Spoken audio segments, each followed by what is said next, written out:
All right, let's learn how to play Red 7. This is a fantastic little card game with one simple but kind of mind-bending rule. If you're not winning at the end of your turn, you lose. Simple as that. It's a really quick, super clever game for 2 to 4 players, and I promise you, in just the next few minutes, you're going to know exactly how to play. So in Red 7, everything, and I mean everything, comes down to one single core idea. And that rule is have the best card. But here's the catch, right? What best actually means is always changing. Because in this game, you're not just playing cards, you're literally playing with the rules themselves. Okay, so what's the objective? It's all about being the last one standing. Yeah, your only goal here is to outlast everybody else. The last player who's still in the game wins the whole round. This isn't about points, at least in the basic game, it's pure survival. All right, let's talk setup. And don't worry, this part is super fast. Okay, first we need to get a couple of key terms down. The face-up cards you have in front of you, that's your palette. And the pile in the middle that shows the current rule, we call that the canvas. Easy enough, right? So, setting up is just 3 simple steps. 1, deal everybody a hand of 7 cards. 2, deal 1 more card to each player, but face up. This starts their palette. And 3, just pop the "You are playing red" card in the middle of the table. That starts the canvas. And that's it. You're ready to play. All right, how to play. Your turn. This is where all the tension of the game really lives. Okay, this is it. The single most important rule in all of Red 7. I'm going to say it again. If you are not winning at the end of your turn, you lose. The second your turn is over, you have to be winning based on whatever the current rule is. If you're not, boom, you're out of the round instantly. So on your turn, you've got 3 basic options, and you have to do one of them. You can play a card from your hand to your palette. You can play a card to the canvas, which changes the rule. Or you can do both of those things. Play to your palette first, and then play to the canvas. Let's break that down.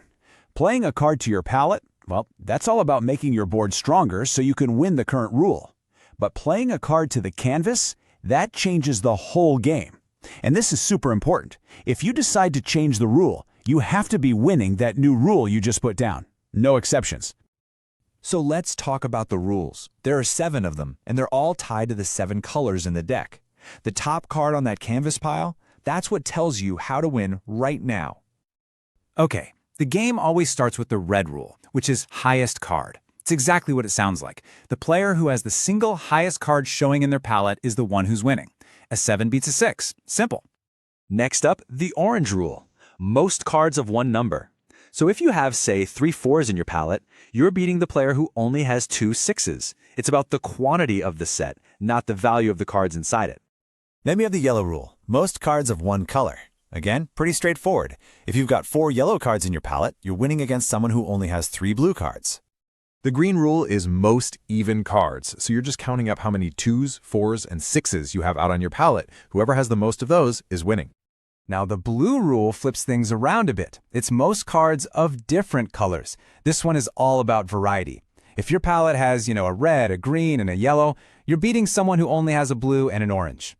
The indigo rule is most cards in a run. You're looking for the longest sequence of numbers, kind of like a straight in poker.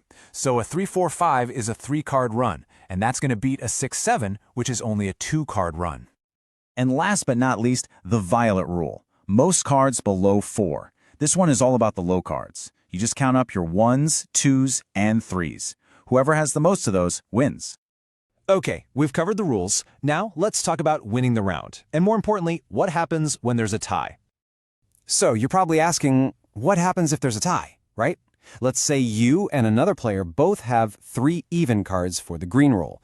Who's actually winning? It's a 2-step process. Pretty simple. First, you look at the highest card that's part of your winning set. Whoever's is higher wins the tie. But what if you're still tied? Then you look at the color of that highest card.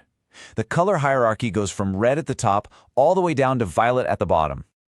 And really, that's it. That's how you play Red 7. The whole game just boils down to one question you have to ask yourself at the end of every single turn. Am I winning right now?